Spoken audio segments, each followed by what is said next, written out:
27 Everblaze. It can't be, Sophie told herself, repeating it over and over and over.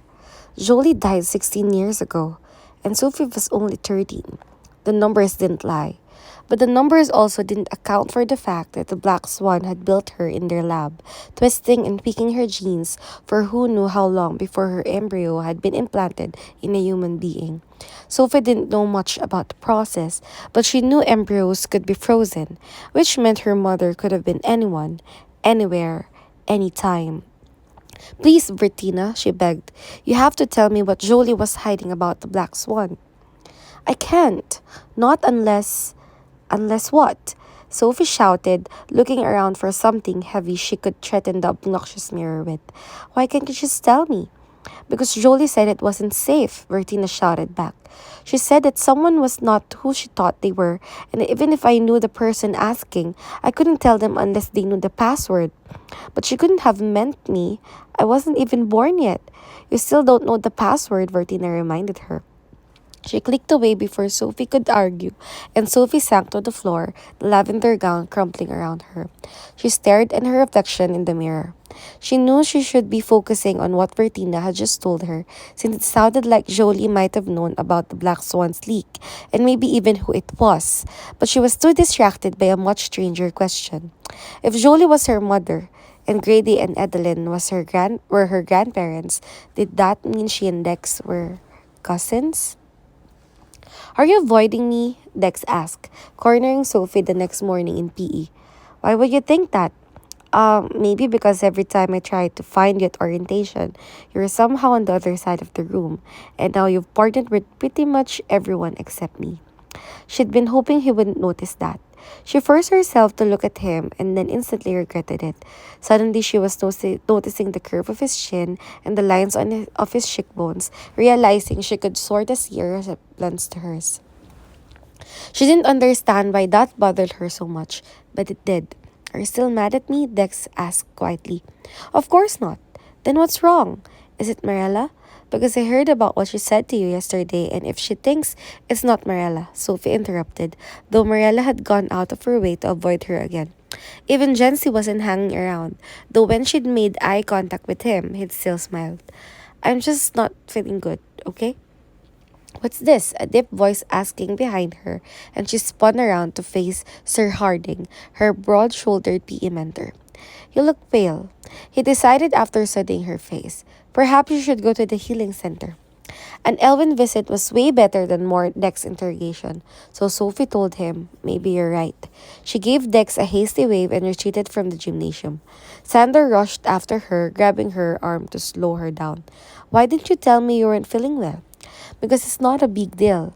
Everything is a big deal. This isn't. I just needed a break. I'll hang out in the age room until lunch. You most certainly will not. If you said you're going to the healing center, then to the healing center you'll go. I've been wanting Elwyn to check that wound on your wrist again anyway. She could tell there would be no changing his mind, so she switched direction, muttering under her breath about stubborn goblins. Let me guess, Elwyn said as she walked into the healing center. You overestimated the strength of your levitating abilities and crashed into the ceiling. Very funny. Actually, her voice trailed off when she realized Elwyn wasn't alone. Master Lito bowed. Hello, Miss Foster. I would say this is a surprise, but from what I hear, you stop by quite often. In fact, we were just talking about you. I was telling him about how the picket didn't work when I treated you, Elwyn explained, pointing to the egg-shaped vial in Master Lito's hands. Sophie scrambled back. Did you find more arm mark? Preparatory measure only. Master Lito promised. Lady Cadence feels it would be prudent for us to keep a supply in the tower, along with Revel Dust and two other enzymes Elwyn is attempting to track down. And I'm not having much luck, Elwyn warned him. I thought Yetipi was tough to come by, but it'd be easier to fill a whole lake with it than to get my hands on anything from the ogres. All the trade lines have closed. Master Lito frowned, but he didn't ask about any of the things Sophie was dying to know. Before she could jump in on her own, Elwyn asked her, So what brings you by today? An overprotective bodyguard, she grumbled. She would like to check the burn on her wrist, Sander clarified. Elwin nodded, sleeping on his crazy spectacles and flashing a green orb of light around her wrist. I thought you said it wasn't a burn. It wasn't, Sophie agreed. It was just a bruise that I treated with the wrong medicine. Ah, yes, and I believe I already gave you my always come see me first lecture last time, so I'll spare you this time, but I hope you've learned your lesson. I have. Elwin turned her hand from side to side, switching the light from red to blue to purple before he told her, well, the good news is the wound healed perfectly. Not even the slightest trace that anything used to be there. And the bad news? Sophie had to ask. You have some of the most exhausted looking cells I've ever seen. And don't even get me started on those dark circles under her eyes. He flashed an orange orb around her head. When was the last time you actually slept? It's been a while, she admitted. I haven't heard her sleep through the night since Sylvanie moved to the sanctuary, Sander added. Elwin whistled. You can't keep that up, Sophie. I know you don't like sedatives. Then don't try to talk me into taking them, she interrupted. But you need sleep. Wait, Master Lito interrupted. Forgive my intrusion, but I have to ask. What does sleep have to do with Sylvanie being at the sanctuary? It really wasn't any of his business, but he had given her that amnesty thing, so she told him. Sylvanie used to keep my nightmares away. We could communicate telepathically. We could communicate telepathically, and she would spend her memories into my mind while I slept. So why don't you still have her do that? Because she's on the other side of the world now. Was he actually serious with that question? Clearly he was, because Master Lito laughed. And here I thought you were the girl with all the impossibly strong powers. Did you or did you not transmit to someone more than half a world away, and with your mind drugged, no less?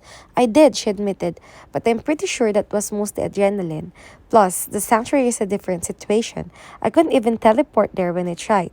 His brow shot up. Really? Yeah, I can teleport through anything solid. Fascinating, he mumbled, mostly to himself. Several long seconds passed before he added, well, last I checked, teleporting and telepathy were two completely different things.